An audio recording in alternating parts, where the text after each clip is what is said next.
Sit down, shut up, and pay attention. Damn!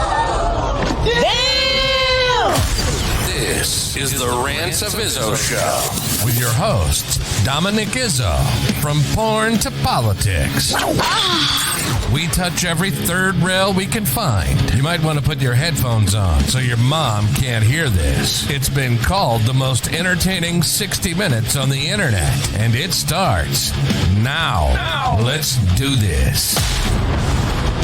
All right, welcome to the Rants of Izzo Show here on Spreely Media. It's Monday, the 25th of March, year of our Lord, 2024. I'm your host, Dominic Izzo, and sitting with me in the co-pilot chair today from the DUM Show is Matt Spear. Matthew, which do you prefer when you get formally introduced? Doesn't matter. I'm completely open. All right, Mr. Spear, so if you're given the staff of power, right, you are the emperor of the universe, and you have control of politics, right? Let's talk about politics for a second. How do you feel about the current state of social media and your politicians? Meaning, I clearly didn't vote for Eric Swalwell because I don't live in California. I think he's from. Did you say Eric Swallow? Swalwell. Oh, I thought it was Swallow. Is that the Chinese spy fucker? Oh, well, yeah, that's the Chinese spy fucker.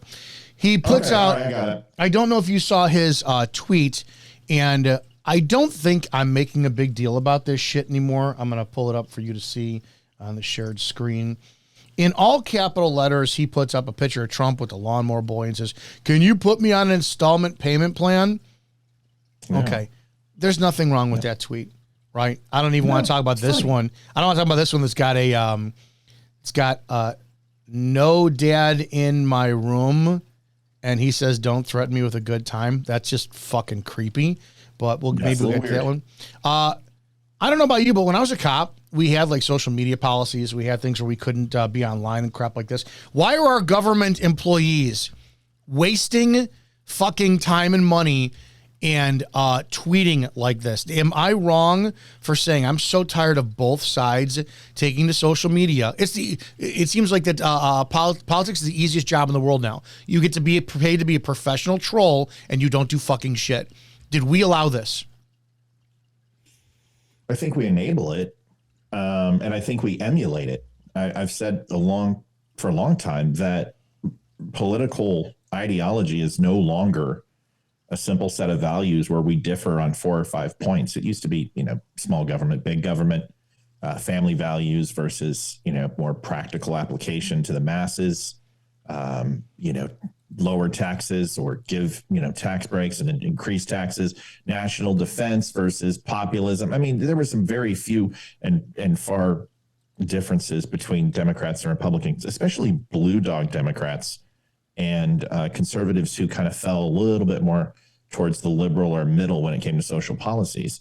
And that is where we stood for a better part of most of our history.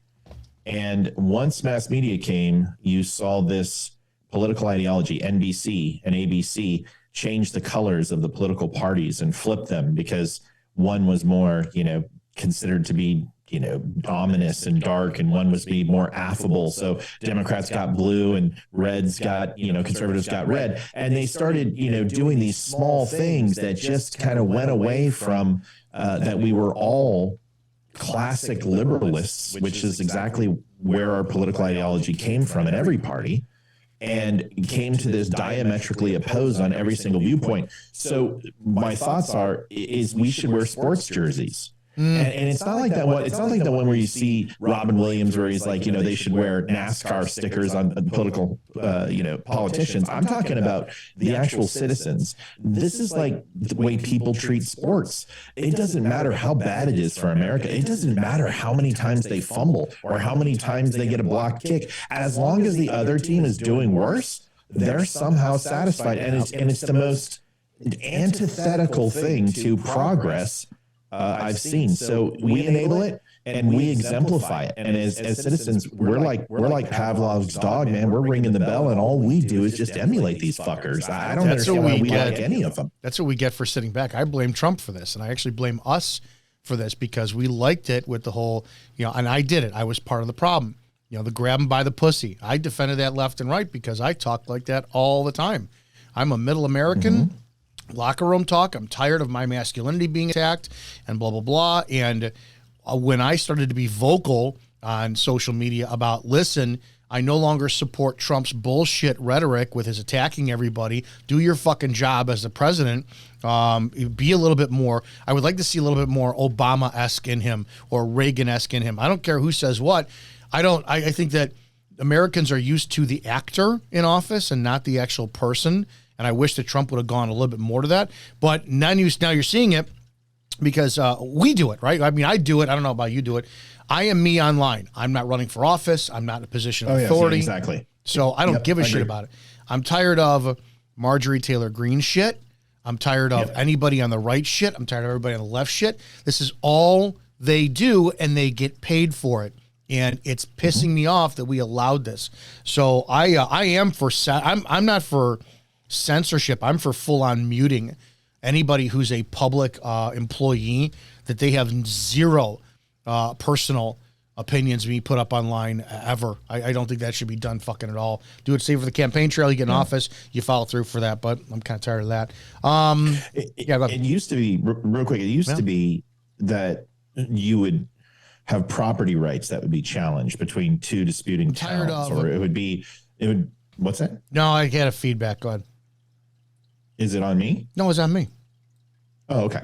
So you would have an irrigation issue, or you would have, some sort of overall tax or levy that was put on the town where people would have to go and petition the government, and they would go and be legislators, and the town would nominate people to go, and then they would go and represent. And the greatest thing about that is that it would come in session.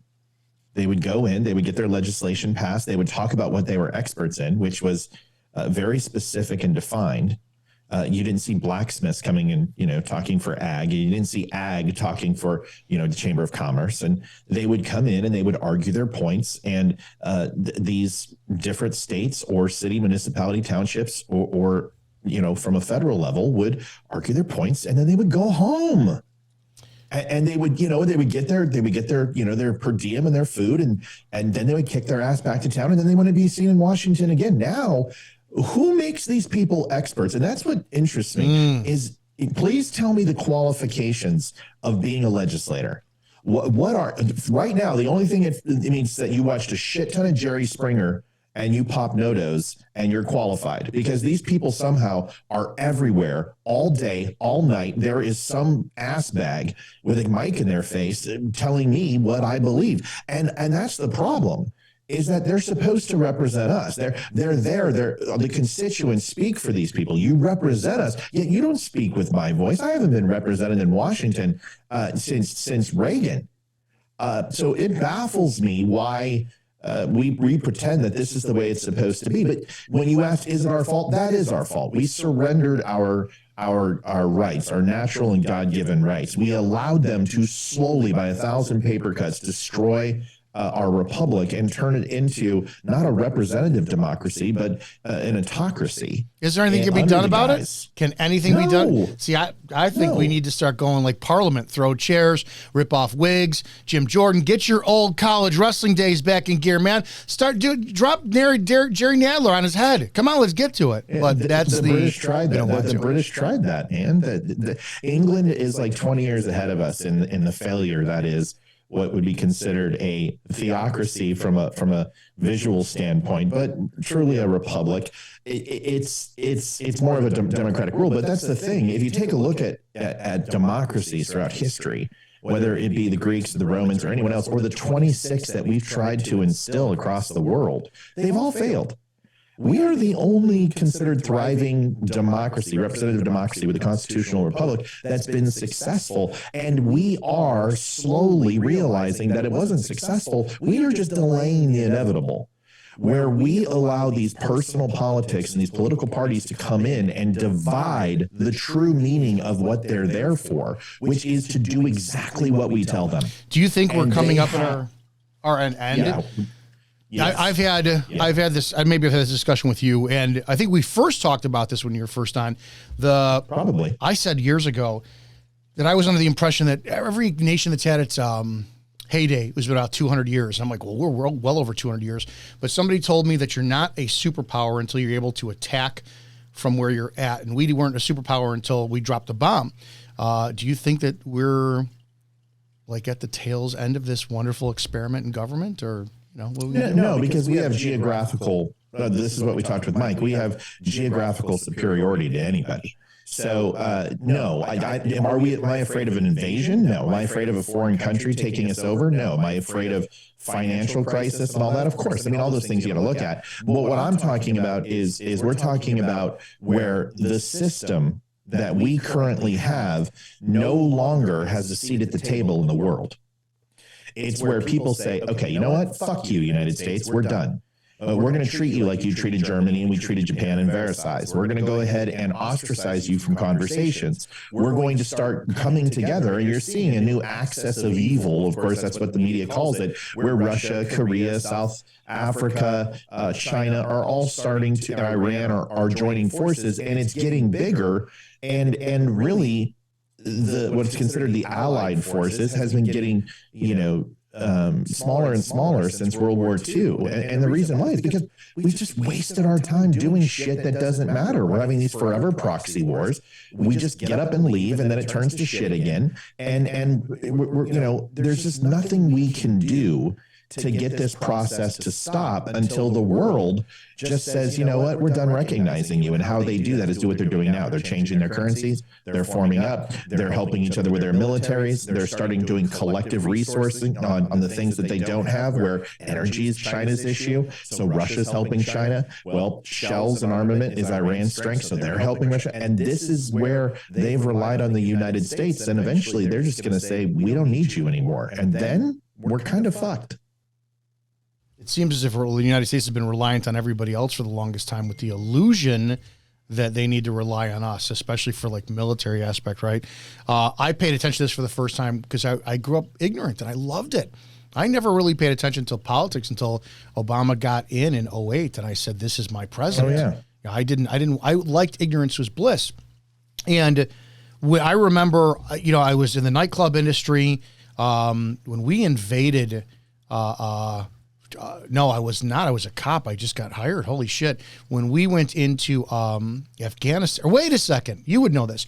Was Afghanistan the Gulf War, or did we invade Afghanistan after 9/11? Separately. Okay. Separate after 9/11. So now we were proxy in Afghanistan. I mean, and that goes all the way back to Russia and Afghanistan and their Vietnam, essentially. That was my point. Is I remember the common sense hitting me being a kid. And I'm watching the news, and it's, we're going to go in Afghanistan, and Russia's been there for 10 years and hasn't made a dent. And I'm like, what makes you think we're going to be able to? So when I started doing that, I realized that what Americans do that is not that ostrich in the sand. People used to talk about the roaring 20s and how Americans were ignorant, and that's never left.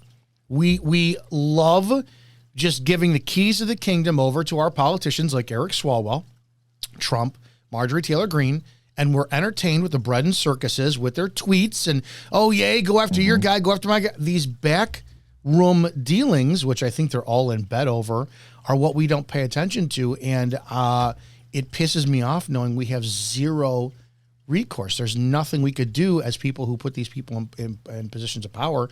And it throws us into crap wars like what the fuck is going on all over the place. We talked about this, Dom. We talked about this on the show the other night live. Is the reason why we can't do anything, and it's not that the election's rigged or we can't find the right people. We have the right people, but the problem is that in any given Sunday, any given election year, any midterm, any primary, any challenging of a vacant seat, whatever it is, you're only going to be able to change out 33% of your legislature. And you're basically Congress, your House and Senate, only 33%. And unfortunately, that's like trying to boil the ocean, man. You can't do it one bucket at a time. And you only change out a handful of people, but the corruption is still there. And 66% of it's corrupt.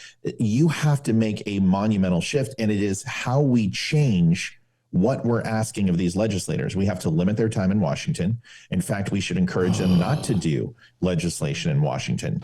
Washington is supposed to be a neutral free zone, and it's not. It's predominantly Democrat. It's Democrat run. The money is there. It's all liberal dollars, and it's spreading out exponentially. And you've got to find a way to annualize these people's elections and put them all on the same docket. Boom, we're putting up 100 senators. You've got 6 years. And you're ticking. And if we're not balanced and this box isn't checked and this, you're all fucking gone. There is no vote. You get fired by America. That's the consequence of zero-term elections is politics is nothing more than empty campaign promises. Literally, politics is, no, I won't come in your mouth. Or just a tip, baby. That's all politics is. And then what do we do as guys?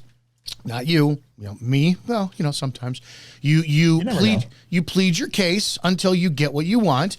And it's not rape if it's consensual, especially with the government and whatnot. So that's what politicians do. They push the issue. It's campaign promises is what can get me reelected. And they spend, if it's a 4-year term, they spend the first year fucking around and then the next 3 years trying to get reelected by just blowing the citizens as well too. I'm so done with our political system. It's a fucking joke. I'm so pissed off. It starts, Matt, your buddy Matt said the best. Matt Couch he's right when he says it starts at the state and local level. The federal government is a waste of time. And it was a waste of time when the Federalists push it and the Anti-Federalists didn't want it. And that was the whole thing about our government is how do we go ahead and create a balance between the people who want larger government and the people who want smaller government, the people who trust the people and the people who trust the government. You're not going to get it at the federal level. That's like saying, okay, I'm going to go ahead and influence the CEO by writing him a bunch of nasty grants. No, that doesn't work. No, so you got to hit the ground level, and the only way to do that is you have to affect your city council, because then that creates monumental change where a township, city, municipality sees this, and then the town oversees it, and they go ahead and change it, and then now you have districts, and then you have a state, and now you get 33 states who codify law. So the only way is that people like you and I, you say all the time that this isn't important. I'm not doing any important work. And it's completely not accurate. You're doing exactly what a citizen patriot should do. You have found your voice and you try to educate people on topics like this. Other people might want to run for office. Other people might want to be a speechwriter, be a dog catcher. I don't know, but everybody should run for office. Something. Every single person, if you have an opinion, should run for office to see how unbelievably broken the system is. And no, it's a wrong word. That's wrong. It's not broken. It's the clique from high school, and it's just monetary and it's power. And again, I ran as a Republican out here in Chicago. There are no Republicans that have any integrity that I've met yet in Chicago. And it was the stupidest shit in the planet. I kind of want to move over on this for a second because the liberal media would just be stomping the shit over this. Can you explain really quickly who the Ragin' Cajun James Carville is for those who don't know? Sure. James Carville, a political strategist. He essentially is responsible for Bill Clinton getting into office, and he's a genius. He's a very intelligent man. He's an asshole, but most geniuses and people like that are. But he's a political strategist. I've studied him and read his books. He's just he has a very unethical way of getting things done, and he was able to have a kind of a mob mentality, sweep it under the rug, or come up and lean up against somebody to get things done for Clinton that propelled him to the front, including digging up a massive amount of dirt on the people who ran against Clinton. Why couldn't you just say them personally? Why couldn't you just say he was in Billy Madison on the debates? He what? Why couldn't you just say he was in Billy Madison? Business ethics? Yeah. No, this is him on CNN with Anderson Cooper. Remember, we had bloodbath last week that the liberal media exploded. I'm curious because you're military, so I want your opinion on this. President Biden is not the best attack politician I've ever seen in my life, and I'll leave it at that. But there are a lot of people to do what I call, quote, the wet work, unquote. And I think like he needs to stay sort of well, it's kind of, but it's a paid TV and stuff like that. But yes, a CIA term. You take a guy out. But he doesn't need to do the wet work. People like me and other groups in the party need to do that. He's not very good at it. I don't think people want to hear from that. And then he can cruise along here at a better altitude. But this has got to be done, and they got a precious advantage right now in it. Is that a big deal, what he said? Sure, it's a big. I mean, listen, CIA. I've had the opportunity to work with a lot of alphabet. Nobody says wet works. This is bullshit. Yes, it is a term, but it was a term predominantly in the 70s and everything else. There's just it is what he's trying to say, and to help Carville a little bit and throw him a life preserver. It's someone needs to take Trump out, but the difference between bloodbath is Donald Trump was clearly articulating lines about the automotive industry and how it's dog eat dog and they're going to kill each other over their investments in the EV. And once that divests and it fails, which it's going to, and it is, they're all going to be like swimming and fighting for the same dollar. It's going to be a bloodbath. And in the third definition of bloodbath in Oxford Dictionary in Webster's, it specifically talks about an economic cataclysmic event where people kind of feed on each other. So he used it correctly. Carville says wet works, and versus someone saying you need to take him down, he's like, someone needs to kill him. He said it wrong. Yeah, they changed dictionary. Here's definitions, Oxford language, which was just changed. Bloodbath, noun, an event or situation which many people are killed in a violent manner. Quote, he allowed the protests to go ahead despite warnings that would spark a bloodbath. Carville, this is my thing. And so I'll give a weird analogy. I have seen over the last several years this increase in the term pedophile being thrown around all over the fucking place. All over the place. The conservatives love to throw pedo, your child molester, all this shit. It's like this is the pedo is the conservatives racist. How liberal, so racist all over the place. So today I sat there and I watched, I guess there's some Jewish rabbi who was fully clothed, sitting on a boy's lap, who looked like his relative, kind of bouncing a little bit. And the person posting it said, look at Rabbi so-and-so giving somebody a lap dance. Now, not really wanting to defend it, I started to type in, I'm like, okay, you can't really go this route because, that means anytime you decide to be a fun uncle and just go, wrestle with your niece or your nephew, you're going to get called a pedophile. I guess my point is I stopped. I didn't put that in there. Anytime over the last several years I've watched that any interaction with a fucking kid is going to be, they're going to take it out of the context and label you a pedophile, I fully stopped interacting. If like my nieces or nephews want to come up, you got to change so-and-so's diaper, not going to happen.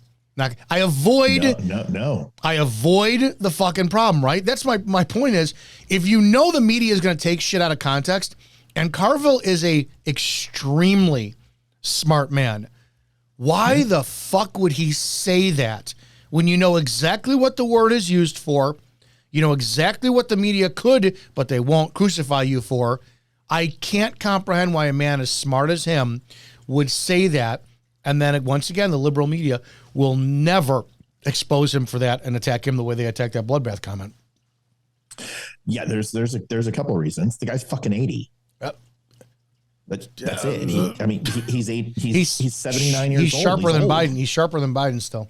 He's sharper than pretty much anyone, and he will be. I mean, the guy's, listen, I don't like Carville. I think he's an asshole, but he's my kind of asshole. Yes, he's sharp, yes. He's quick, he's fast. Yeah, he's fast. It's like, I don't care. And you ask him anything, he's going to give you an answer, and you're not sure whether he's full of shit or he really knows what he's talking about. He's my kind of guy. I love that. But he's 80 years old, and he used something, and then you could hear, because that's the great thing about studying people's pantomimes, and you can hear him go, whoops, I fucked up.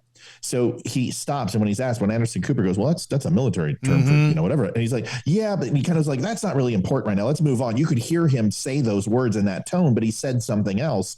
And so it comes down to, I don't care. I don't care that Trump said bloodbath. I don't care that Trump said I could take somebody out and, Fifth Avenue and shoot him and my people would still vote for me. None of that shit bothers me, because the only thing I care about are actions. I just care about your results. I don't have to like you. In fact, for all politicians, we don't even have to have a relationship. I don't want to see you on TV. I want you to do your fucking job. Goes back to what I asked about the tweeting shit. Now, we grew up in a time, do you remember the telephone cords that were attached to the wall? Yeah. So I don't know about you, but I grew up terrified as a kid. You were kind of warned. Never use the words kill and president in the same sentence. Yeah. We were warned that as a kid all the fucking time. And these people have no problem saying it on both sides. It's like they push the envelope when it comes to anything because they know. I guess that's it. Is my biggest problem is definitions are being changed. Literally, you just put up the definition of bloodbath was literally changed over the weekend. Literally. Yep, I know. And they're why do you think I screenshotted that? I had that screenshot for the last 2 weeks now. It blows me away. Racism was used to be the definition of racism used to be that your belief is that you are a better like a human culture than another race is, and now it's just any type of discrimination whatsoever. They keep changing definitions.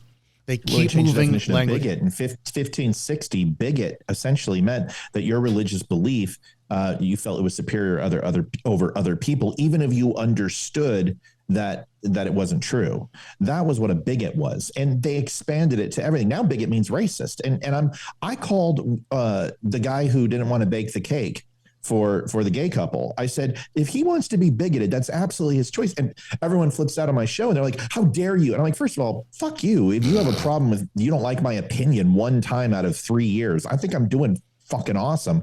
But second, bigoted isn't an insult. I'm sorry. I use the old English and I use the language the way it's meant by definition. And if you don't understand a word or you don't understand the context or subcontext, you can always come to me and say, how are you using that word? Can you please give me some context? Sure. This is what it means. He's using his religious beliefs, which are that marriage is between a man and a woman, and he's applying that to a person, which is a bigoted point of view. Whether you like it or not doesn't fucking matter. That's the truth. I don't like you.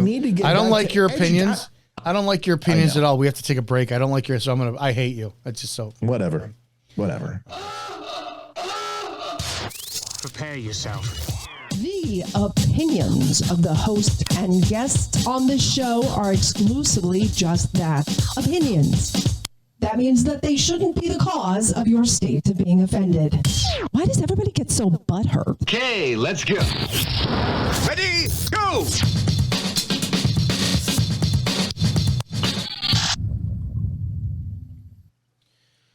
Kids, this is the Rants of Izzo show here on Spreely Media.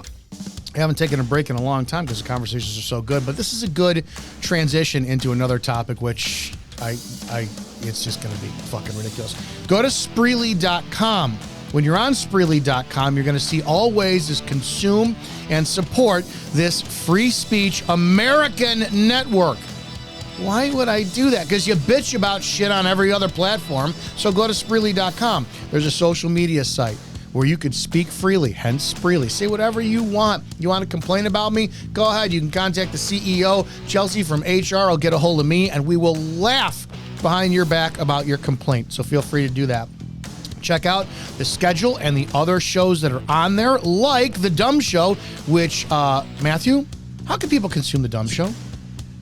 You can go to thedumshow.com or news.thedumshow.com or find me at The DUM Show across all social media. And we're on 7 o'clock Eastern Standard Time for your perusal. Not bad. And you got bigot, a person who is intolerant, hateful towards people whose race, ethnicity, religion, gender, sexual orientation is different from their person's own. What's wrong with that? That's the new one. That's the new one. Okay, so I'll show you the old one in a second. Yeah, when you really think about it, who cares? You could be that. Guys, support the show in many other ways as well too. Do you like to read? Are you somebody who is incoherent with the human language? Learn how to read English with my book, Before the Badge. Everything you need to know before you become a cop. If you have somebody who's a loved one who thinks that, oh my God, they want to go into law enforcement, what should they do? Go buy them this book on Amazon or Words Matter Publishing or Barnes & Noble. Before the Badge, everything you need to know before you become a cop. It's going to tell them the reality of the industry, the business that it is, the goods, the bads, the ugly, and maybe if you buy it for somebody who is a cop currently, it will reboost their passion for the job. End of story. All right. I want to talk about this. Do you know what gaslighting is? Yes. Okay. I'm going to say a reference to see. Oh, here's your old big from French. A sanctimonious person, a religious hypocrite. Okay. Yeah, they keep changing the fucking definitions. Now. Yes, they do. Have you ever? I already know the answer to this one. My mind works in movie analogies. I don't know if you ever remember the HBO series Dream On. It was with Martin Tupper. It was I think Dream On was the first it's pretty good cable TV show that led into everything we have today. It really, and what Martin Tupper did was every time he was faced with a scenario, he would get a flashback to a television show from the 50s and 60s that he watched as a kid. My mind works in the same way. You've seen The Great Muppet Caper, correct? Yes. Now, I use this analogy for gaslighting all the time. Lady Holiday is in the supper club with her brother Nicky, who's played by Charles Grodin, and she's wearing this fabulous necklace, which is not the baseball diamond, that's stolen at the end. And she goes, I just feel like thieves are breathing down my neck. And Nicky, who it's later revealed in the movie that he's the bad guy, leans over to her and goes, thieves aren't breathing down your neck. And as he says it, as he breathes down her neck. That's ultimate visual of gaslighting, right? It was fucking fantastic. Yeah, it's pretty good. I'm going to play something that's been circulating. It's fun. It's a conspiracy theory-esque type of thing. I think this is the next big thing that's going to be hitting. Could be hitting. We'll call this a little bit of like borderline QAnon stuff, if you will. Can you see this?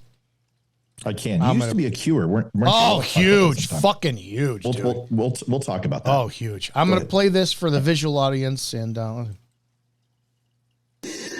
well, imagine your vision is totally normal, and then one day you see demonic features everywhere you turn, just like this. That is the reality for Victor Shera. He has an extremely rare yet terrifying disorder called prosopagnosia, or PMO. Sufferers see parts of other people's faces distorted in shape, texture, position, or color. For Shera, that means grotesque grimace, elongated eyes, and deeply etched scars. Also, pointy ears. Shera shared his story in a study published yesterday in The Lancet. There are 81 known cases of the disorder. Scientists say people can develop it after a brain injury, tumor, or infection, or after seizures. Dude, that's the next big thing. You're going to be labeled a fucking crazy person. This disease or symptom is called prosopagnosia. It's a visual disorder characterized by an altered perception of faces in the perception of the person with the disorder. Physical features, it's in Wikipedia, of course, include drooping, swelling, discoloration, shifts of position. You think of a movie like Devil's Advocate or any movie out there where like the demon faces shift and like the person is the only person who can see it and everyone around them like, no, you can't. That's going to be the new thing. That's going to be how they wind up hauling people off. I'm gonna walk down the street. It's going to be They Live, pick up a pair of sunglasses, look at somebody, go, holy shit, that's a lizard person. They're going to go, Mr. Izzo, we don't see anything. You got to go in the loony bin now. You're going to be going down in the padded cell. We're going to put you in the internment camp now. I think this could be very promising on the powers that be and their way that's going to wind up fucking kneecapping us next. This is going to be so cool. Like lizards wasn't enough. Joe, now it's evil goblin trolls. V. Right, everything, man, everything. You remember the TV show V with Mark Singer from the 80s? It was great. Yeah. Maybe now this is the time where they're going to mix Project Bluebeam and lizard face people with prosopagnosia. Fucking sounds like that pink sock fucking disease. I remember priapism. No, priapism. You know, they did the same thing with microplasia. Well, what is that? I've heard that before. Dwarfism. Okay. So how dwarves were demonic and unable because they were young demons and they enveloped the human body, and then they couldn't grow to adults because of their demonhood and shit. I mean, this is all. I don't participate in this stuff. I don't. Oh, it's fun though. It's fun. No. It's fun for you, but yeah. I grew up a mother who believed the National Enquirer was real, and she also had 156 IQ. Do you know how difficult that was for me? I'm like, so let me ask you. Hang on. Wait a second. When you are when you're that intelligent, do you think that maybe there is a need, like again, a movie analogies? You ever see the Man of Steel, the Superman reboot? Yeah. When Clark is growing up, his senses kick in. He sees through everything. He hears everything. It's like a sensory overload. He's got to focus to make sure that he kind of dumbs down his senses. Do you ever think that somebody like your mom had an IQ that's so friggin' high that she has to dumb herself down? Otherwise, like when you know everything, life is just miserable. No. Okay. Not at all. No. Nope. Neither one of us are a fan of our mothers. Yeah. No, because she's fucking nuts. Yeah. So I believe that's the reason why, one of the reasons she's crazy is she never figured out how to deal with ADHD and her obsessive compulsive, and then it turned into manic and became depressive, and then it results on all the kids. But it's neither here nor there. Intelligence doesn't mean that you have to go ahead and dumb yourself down. Just like a stupid person doesn't need to up themselves in order to have a conversation with you. Civility is all, mutual exchange and altering who you and how you present yourself. And those are all things that are hyper awareness and self-awareness, to know, hey, I sometimes talk over people. Maybe I should listen a little bit more. With you on this show, I have to exemplify patience, even though there are times where I go on forever. Everyone has to learn those things. But my point is people who actually believe things like the earth is flat, or the moon's made of cheese, or this other stupid shit that the Nazis are in Buenos Aires and Antarctica. No, they're on the dark side of the moon. I can't fucking take that They're stuff. on the dark side And here's why. The way my mind works, and I try to tell my viewers this, is I don't believe anything until I read it and can go ahead and pass the smells and sniff test. And I can smell a lie like a fart in a car.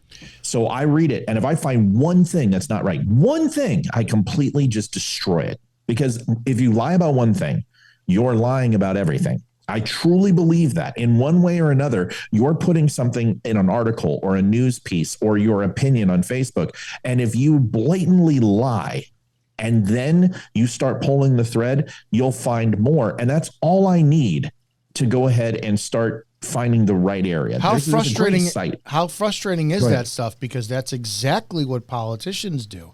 When you look, there's a video going around. It does not look real. It's of, I got to find it's of Trump, Biden on one side, Obama and Pelosi. Yep. And Biden says, and this is where that same outrage, I don't care if a person says the earth is flat. It literally does nothing to my life. I don't care. If you woke up tomorrow and you proved to me that the earth is flat, it would change nothing in my life whatsoever. When you have Biden, it would change everything in my life. Well, okay. Biden saying that Trump told us to inject ourselves with bleach. I don't care how much you fucking hate Trump. You cannot be in a position of authority like the President of the United States, blatantly lie like that and not be held accountable. So I agree. This is and maybe that's just it is. I don't know where to blur the lines of free speech. And I don't know how we got back to this, but it did. All I remember is as a cop, if you were ever caught lying, your job was over. You could get fired. That's right. You were put in a book where you couldn't testify. I don't know how you'd keep a job, but as a politician, as the president of the United States, you're allowed to lie like that and not a fucking thing will happen to you.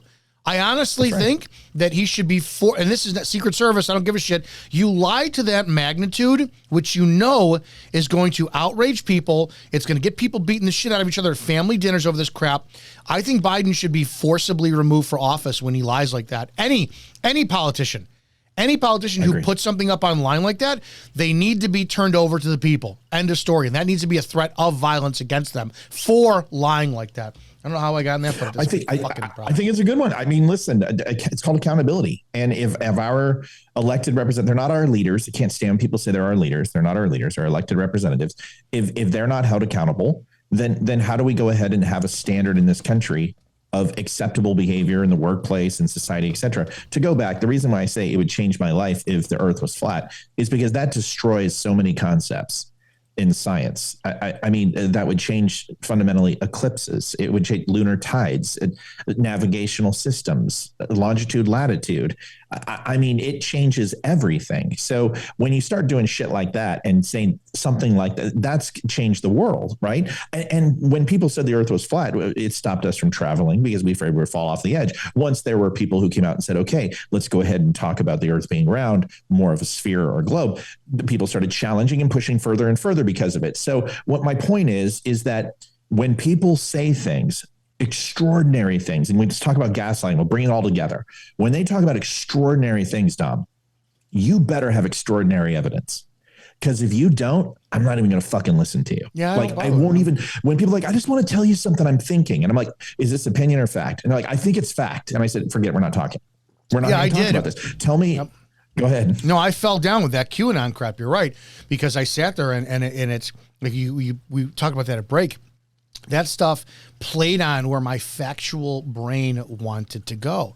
And I would base it on religion because, again, I'm faith-based, went to Catholic grammar school, and my direction will go, wait a second, if the Catholic Church has their Sunday perpetuation of the, because it is Holy Week, but hey, it is Holy Week, by the way. Here's my PSA. If you are faith-based and you're a practicing Catholic or Christian, Protestant, whatever, I don't give a shit, and you go on social media and you put your little Bible verse in the section and say, it was Palm Sunday, Christ is King. But then again, you go on and you shit on everybody else in your fucking life in the comments section. You do your holier than thou crap for the week. You're not, you fucking just stop. Just stop. But anyways, because it's going to happen. I looked at the QAnon crap. I was like, wait a second. They're drinking baby blood. That makes sense. No. Someone said you did a show on Androcom and they came up and they reported to me because they're like, you need to go help Dom. And I'm like, I'm not going to help Dom. No, that was years ago. And here's how I do stuff, right? So because I don't know about it, I present the information that people presented to me, and you let people, I'm not an expert on it, so I'm not going to educate anybody on adrenochrome or any kind of stuff like that. The whole like Vice News, which is now out of whack, which fucking thank God. Oh, they told trash paper. I went to do an interview with them, and they did 2 hours and 15-minute interview with me, and I recorded the whole fucking thing on my iPhone. I had it in my vest pocket, all this shit. They took 5 minutes out of it. They made me look like a transphobic racist, but they still put up stuff where I never said, like I used the proper words, right? I don't know if this is real, but if it is real. So I never say X, Y, and Z is happening, but I believed in all that stuff because they played off of my emotions for my current solid beliefs. And I think that's where people, those like the flat earthers. So the earth is flat. The earth is flat. How do you know? It's flat. The Bible says a lot of shit that I 100% believe in as well too. But I tune out of that crap. You can prove it that it's sphere. I don't doubt that. Well, the thing is anyone who's done any Halo or high altitude jumps knows that it's, and that's the problem. Just go do that. But that's anecdotal evidence, and that doesn't work. But let's talk about an eclipse. So you see the moon passes through the shadow of the sun when the earth blocks it, and you see the moon go ahead and eclipse. That's fine. So you're seeing the exact circumference of the earth. It's always a circle, right? It's never a sliver, or it's never a half of it. When a full eclipse happens, it's taking the full eclipse of the moon. If that's the case, then that would mean every single full eclipse that we've ever seen, that the flat earth would have to be exactly representing a circle every single time, no matter what position it was, even though we know that they traverse at different speeds and different times.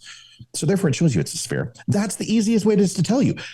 There's no other explanation, because in no time have we seen a lunar eclipse literally just be a quarter and then it stops. No, it goes through the whole progression and that's it. It's simple. It's not like the Truman Show? It's not like the Truman Show where it's a patch of rain comes up from a malfunction? It is. Okay. Of course, listen, I'm hired to tell you what it isn't. Sure. So I'm not yet. No, that's not. Well, clearly, if you go on Twitter, everything is the fault of the Jews. So let's just go with that for right. We'll just transition from that. That is true, man. Yeah, it's always the Jews' fault. What's the big topic today? I wanted to talk. We've been all over the place. Yeah, that's what Monday is. I wanted to talk about the article you wrote. I wanted to sit there and kind of have you plug that one. You just wrote an article. It's up on your website, news.thedumshow.com. Selective empathy, who mourns for Russia? Give us a breakdown. What was this all about? Because we did, for those who don't know, Russian gunmen, not Russian gunmen, gunmen who are allegedly from ISIS. But wait a second. I thought Trump got rid of ISIS. They were paid, I'm going to give a real big bullet point thing. They were paid about $5,000 US to go into a concert hall, shoot at people. Over 100 people were killed. The next day or shortly after, some of these suspects were found, one of whose fucking ear was cut off by the Russian military and fed to him. And then they streamed it online, which I thought was the greatest thing in the world. Oh my God, it got me so sexually aroused. It was great. And I have no problem admitting that. Wait a second, you're only mentioning one. Wait. The other ones showed up in court. Like fucking, yeah, he fell down some stairs, as they would say in America, like two or three times. Dom, you're missing it. If it turned you on about the ear, they strapped 2 electrodes to his testicles. As two caught. This is true. 100%. Oh my God. As two, and I confirm this. So not only did I see it on Telegram, I'm like, okay, I'm starting calling some friends. It's confirmed. Cops stood on his thighs, double locked his knees together on his side. They strapped 2 electrodes on his testicles, and they ran 120 volts through him. Good. And they did it for hours. I'm not. I have selective type of empathy. I have no sympathy, none whatsoever. And I try to put myself in a position of, okay, were those men so desperate, so brainwashed, this and that in life? What would $5,000 fucking dollars do for them to go kill 100 and some odd people? What does that mean? Okay, but them right there, that is a person who is beyond mentally lost. It's like, hey, I could have sympathy for them, empathy for them. They need to be eradicated from the nations, for the world, as far as I'm concerned. I don't care. I guess I've also been pushed to the fact where crime is just never addressed. So I'm kind of glad that another country's showing us how to do it. But your article, Selective Empathy, Who Mourns for Russia, give us a run through on that. Yeah, pretty simple. I'm not a fan of Russia. And your tweet, which was, I thought, freaking fantastic, because great minds, says, so thoughts and prayers for Russia, or did the media and liberal left not give you permission yet? And it really kind of triggered a thought, and I started writing. I worked most of my career in the theater, and we would look at Russian naval movements. Sorry about that. Hold on. Sorry. Sorry. Hit the wrong button. We would do Russian naval movements. We would do counterintelligence. We would do geopolitical analysis, all that. So I worked a lot of time working against Russian intelligence groups, whether it be the military or KGB or remnants of the KGB or other facets of the apparatus. And I have no love lost at all. In fact, I despise Russia in so many ways. And everyone goes, well, World War II, they were our friends. No, they were never our friends. They were a convenient ally to kill and destroy, arguably a bigger threat. Do you want to get into the rumors of why Patton was killed? I'm sorry, why he died? How about we do? Sure, we can do that after we do this. Sure, cool? Go ahead. Yeah, go ahead. So anyway, so I just started looking at all the things. You look at October 7th with Israel, the initial reaction was 100%. And everyone was so afraid to dip their toe in the water of being anti-Semitic that everything was good. It was all about, let's love the Jews. Let's feel sorry for them. Let's everyone change. And then slowly a couple people like Jake Shields and Dr. Anya Fucka, her name, and whatever else, these people, Stu Peters or whatever his name is, would come in and start dipping their toe into anti-Semitic statements and realize that it started catching on like wildfire because Muslims were coming in and giving them millions of likes. And these pages just fucking blew up, Dom. And you can see it in Twitter where people have 2-3 million followers who nobody knew who they were 6 months ago. And you look at Columbine, which we lived in Colorado at the time. Oh, so did it literally happen? Oh no, that Combine's not the one I'm thinking of happening. What's the one that Sandy Hook? Sandy Hook. I don't know. Listen, of course it did, but I don't. Yeah, that's the one I'm kind of like I don't touch. I'm not gonna fucking play with dead kids, but I just think that so many people pretend to, in Paris, 2015, they changed their. Oh my God! You remember this shit started to happen? Yeah. Oh, I'm showing support and solidarity. I'm going to change my Facebook picture to overcasting the Paris color flag on my profile. Yeah. How the fuck does that help? Shit. That's who we are as Americans. We will complain about shit, and this goes back to what you were talking about on a local level. If it's federal, if it's out of country, how many people are bitching about Israel, about fucking everything else, Ukraine, but you don't get your asses to a town hall meeting? That's why I can't stand our way of life, and I think it's just so fucking lost. I put that up for Russia because I know nothing. Like, I will not get engaged in any type of conversation. I will put up "fuck Ukraine" as a tweet because I'm tired of sending money to them. I'm tired of it. Yeah. I'm just tired of it when we have an invasion going on here. As far as the political aspects between Ukraine and Russia, I don't know anything about it. But if insane gunmen go in and they gun down 100 people or thousands of people and kill 100 plus, it's like, wait a second, why are we not showing any type of empathy towards our enemy whatsoever? We should be at that. So that's what my tweet was for. I won't put in. And is Russia our enemy, by the way? I can't tell you. I'm not educated enough in understanding that. I also has Russia ever attacked the United States? I don't have an answer for that. Not to my knowledge. No. The only thing that Russia has ever done to the United States is a secret war between Khrushchev, Reagan, Gorbachev, etc., sending in KGB and Politburo members versus the FBI. And there was a huge, massive thousands of death of agents being murdered and killed who were trying to infiltrate nuclear facilities, etc. That secret war took place, but Russia's never attacked the United States. They've done a lot of shit. I'm not saying Russia's good. I don't like Russia, but my point is, are they the enemy of the United States truly? I think it's a question, I don't know. I want the middle American ignorance, right? Ride my motorcycle, go to the gym, play with loose women, and just I don't even play video games. I haven't played video games in 20 years. That's your cover, dude. That's what I don't. It goes back to like we were saying about the education. I don't want. Dude, ignorance is bliss. Are you kidding me? Ignorance. I wish. Yeah. The problem with this is there's no line drawn. Right. This is not. Here's the red coats, and if you're red, you're a bad guy. Oh, hey, if you're gray, you're from the South. If you're blue, you're from the North. And you don't even have an identifiable fucking enemy for shit anymore, right? And it goes back to that. It's hard to be focused it's hard to be confused if it's hard to be focused if you're confused. So you could be outraged every day over shit, but there's no clear drawn line in the sand of anything anymore. It's always like they toe up to you. Here's what you got to be outraged about it. And then you never hear anything about it again. I want something to happen because I'm tired of just being in a position of always stressed, always in yellow, always ready. The cortisol level spikes. The stress hormones like crazy. It's like, when the fuck are we going to pop off here? Jump, frog, jump. Nothing happens, and I want it to go to shit. Just to get it over with. Get a real quick analogy, because you're a porn guy. I mean, you always talk about. I don't think we've had an episode where you haven't said the word porn. You haven't said the word.